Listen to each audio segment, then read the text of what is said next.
Now, me and Ricky Smiley happen to be on the same page.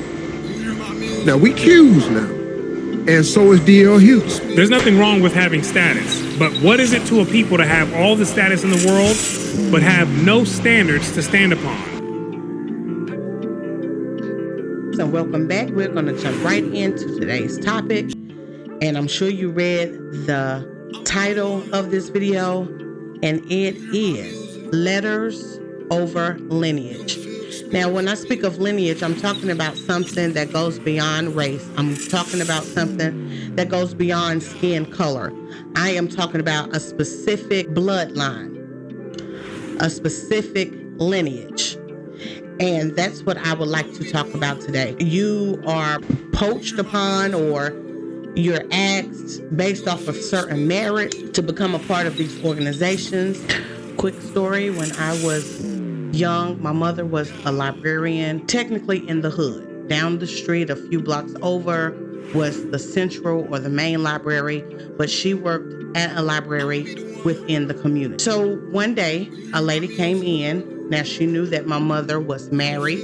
She knew that my father had a very good job. She knew that my mother had a good job as a librarian, and my parents had both me and my sister. So at the library one day, I remember a lady coming up to my mom, because I would go there after school a lot, especially to do like reports. We didn't have computers in the home at that time, so being able to go to my mom's job and get reports and things of that nature done was a privilege, because some people had to handwrite their reports. I was able to actually go to the library and use the IBM or the Apple.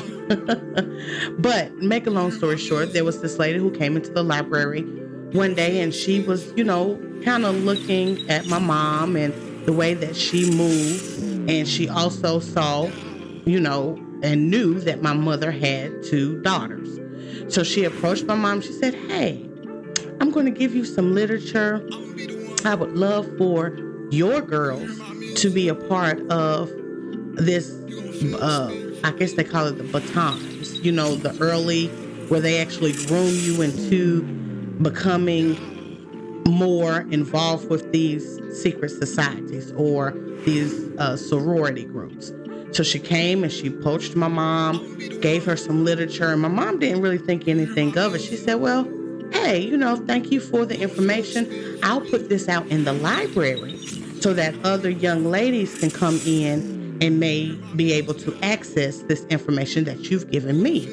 And the lady said, No. Keep in mind, this library was in the hood.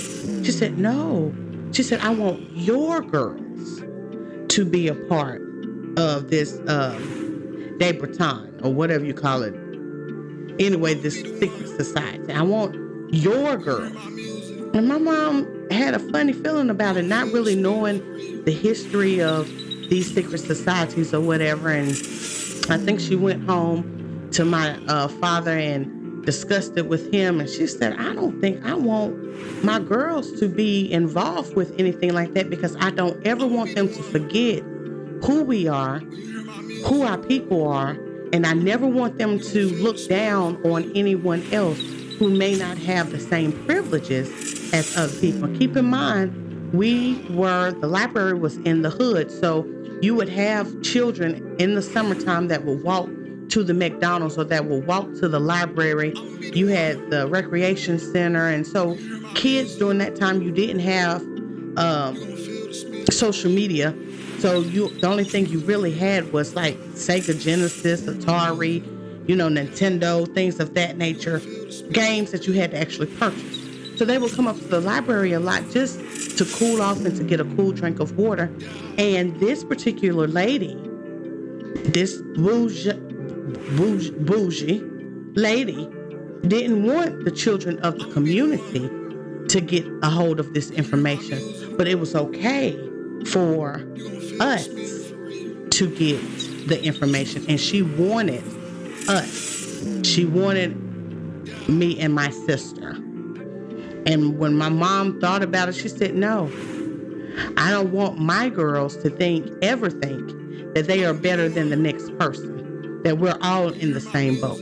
And keep in mind that these are Greek organizations. This article is from the National Museum of African American History and Culture from the Smithsonian. Keep in mind, again, we are talking about legacy. We're not talking about a race of people. We are talking about a specific lineage.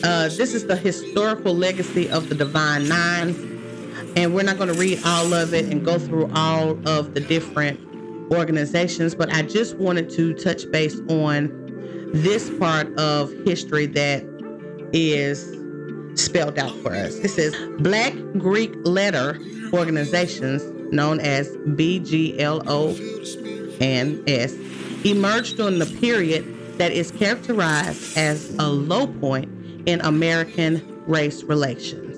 These associations were established on the principles of personal excellence, racial uplift, community service, civic action, and kinship. Emergence coincide with significant national developments, including the rise of Jim Crow laws, the popularity of scientific racism, and widespread racial violence and prejudice. Black students, whether studying at a historical Black college and universities, known as HBCUs, or predominantly white institutions, came together to create these organizations, foregoing familial ties to one another and outreach within the larger Black community. Those kinships and ties endure to this day. BGLOS formed at a time when Greek life at predominantly white institutions excluded Black students. Today, the non-BGLOS that comprise the National Pan-Hellenic Council, known as the Divine Nine, have an impact on community service and civic engagement through outreach programs that include literacy, professional development, and voter registration. I really wish I could play and just do commentary off of it, because there are a lot of jewels according to this book that was written by E. Franklin Frazier. And this book was written some time ago. He wrote this book, years ago. And I guess it was like either before segregation ended or after segregation. And he speaks on things based off of this. He actually illustrates some things that took place, in the early 1900s, when and how Black education of a higher learning became to be. So he illustrates all that, gives that. The title to this actual video is These Blacks Traded Standards for Status in the 1950s. Like I said, go back and watch this video, but it brings us to today's topic. In today's society, it is to the point where those who join these particular organizations during school, I understand the reason for wanting to get into some of these circles, because it is a great networking tool. You're able to actually find opportunities anywhere, sometimes around the world, because you are connected to a certain organization. I believe that's when we just read about, it says those kinships and ties endure to this day.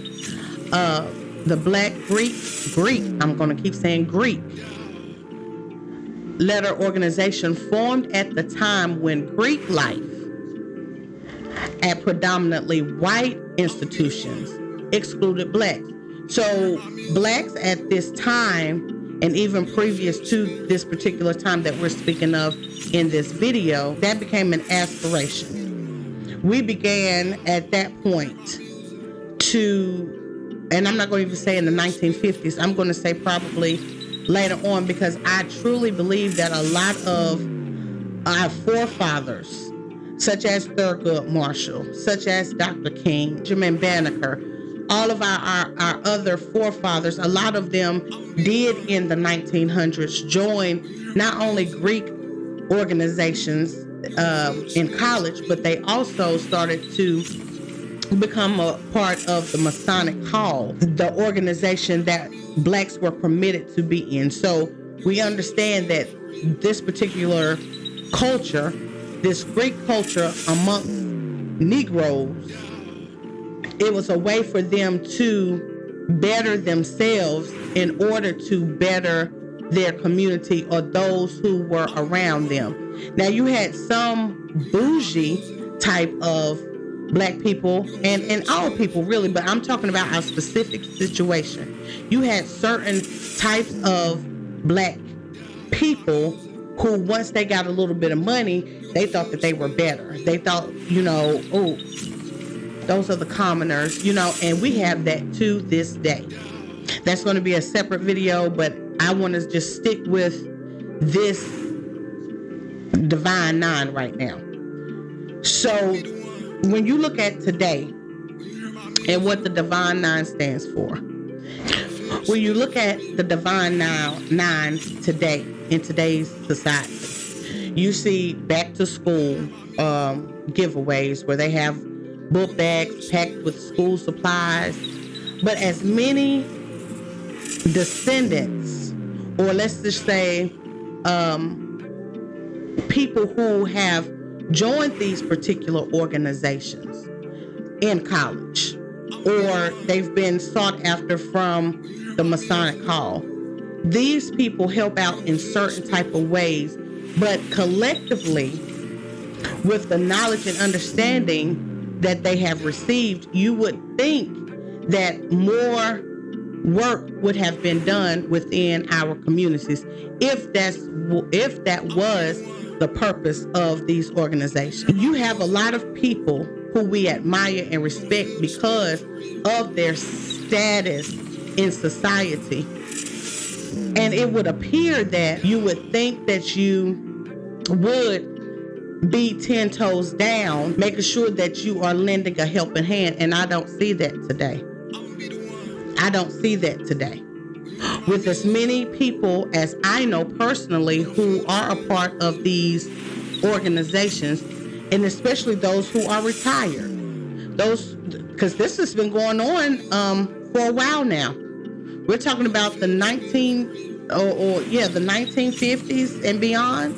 So we've been in this for a while where we have a lot of retirees, and why are our children unable to read and do math and have good social skills if we have so many people that have joined these particular organizations? I don't understand. Now, the election is coming up, and like I said, there's certain things about Trump's plan that I don't like. I'm not here to endorse him. I'm not here to endorse Kamala. I'm not here for any of that stuff. But I want to remind you of what she said about helping black people. The reality also is this: any policy that will benefit black people will benefit all of society. Let's be clear about that. Let's really be clear about that. So I'm not going to sit here and say I'm going to do something that's only going to benefit black people. No, because whatever benefits that black family will benefit that community and society as a whole and the country. Right? Well, now keep in mind, she has helped all other groups. Of the second generation of Negro college students and their Negro teachers who were imbued with the middle class values. So the second generation of the Negro masses and their teachers are who played the biggest part in the change of the college culture, right? They had the middle class values, which we talked about. It consisted of more material things. And on top of that, they still had the slave values, right? Which they had inherited. And when you put those two together and blended it, this was the result that came. Unlike the missionary teachers, the present teachers have little interest in making men, but are concerned primarily with teaching as a source of income. which will enable them to maintain middle-class standards and participate in Negro society. See, they were all about money, materialism, and status. According to Dr. Fraser, they didn't care about making men for the future. They cared about themselves and keeping a certain status. Let's continue. It appears that the majority of them have no knowledge of books, nor any real love of literature. And why is that? Because the slaves were cut off from knowledge. It was illegal for them to read. So they developed a slave culture which did not include a high value placed on books. And they passed on that culture to their generations. Let's continue. Today, many of the teachers of English and literature never read a book as a source of pleasure or recreation. Now remember, he said that they were doing this job just to get paid and also to maintain a certain status. So they were just going through the motion and they didn't really have a passion for education and for learning. Let's continue. They go through a dull routine of teaching literature or other college subjects to listless students, many of whom cannot read. The second and third generation of Negro college students are as listless as the children of peasants. Again, listless meaning unenthusiastic and unmotivated. And he says the second and the third generation were just as listless as the children of the peasants. Let's continue. The former, meaning the second generation, are interested primarily in the activities of Greek letter society and social life, while the latter, meaning the third generation, are concerned with gaining social acceptance by the former.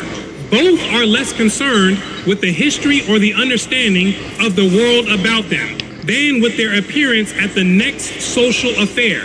The girl with a peasant or working class background may be irritated by her mother's inability to buy an expensive party dress.